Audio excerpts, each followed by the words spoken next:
Assalomu alaykum yurtdoshlar. Bugungi yangiliklarimizdda Rossiyaning Voronezh shahrida 3 yoshli bola lift shaxtasiga tushib ketdi. Videoda ko'rinishicha, bola lift eshigiga suyangan paytda eshik to'satdan ochilib, u shaxtaga tushib ketgan. Hozirda hodisa yuzasidan tekshiruv boshlangan. Bolalar bilan liftdan va eskalatordan foydalanayotgan paytingiz ehtiyot bo'ling va boshqa narsalarga chalg'ib qolmang. Baxtsiz hodisalarning oldini olishni yo'li faqat shu.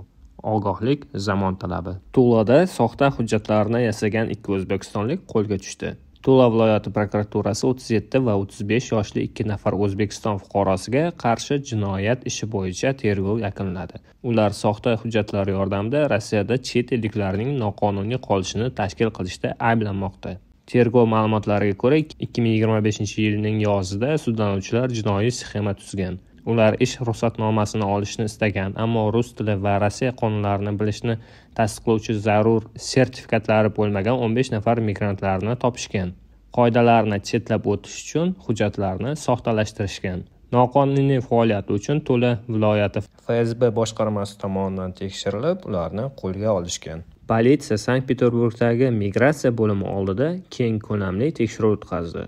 Huquq-tartibot idoralari xodimlari Krasno-Tekstilshka ko'chasida migratsiya bo'limi yaqinida reyd o'tkazishdi. 100 ga yaqin chet elliklarning hujjatlari tekshirilgan. Ko'pchilikda muammo bo'lmagan, ammo bir necha migrantlar ro'yxatdan o'tgan manzillarni eslay olmagan. Bu esa politsiya tomonidan shubha uyg'otgan. 7 nafar kishi politsiya bo'limiga olib ketilgan. Ular migratsiya qonunchiligini buzganlari uchun javobgarlikka tortilgan. Shuningdek, reyd davomida xizmat itlari bilan birgalikda 150 ta mashina ham tekshirilgan.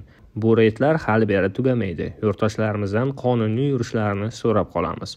Noqonuniy yurganlarga qilishadigan muomalani hammamiz eshitganmiz va bilamiz. Shuning uchun qonuniy yurishga harakat qiling va o'zingizni ehtiyot qiling.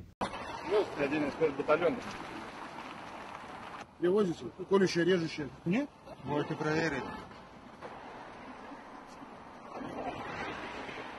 Как не 2 инспектора вам машут, вы не видите. Надо внимательно. Не работает, не видит. Нас сложно не заметить.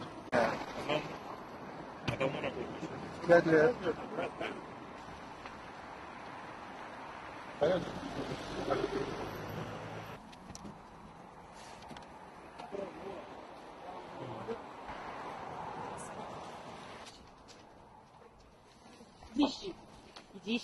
Иди ищи.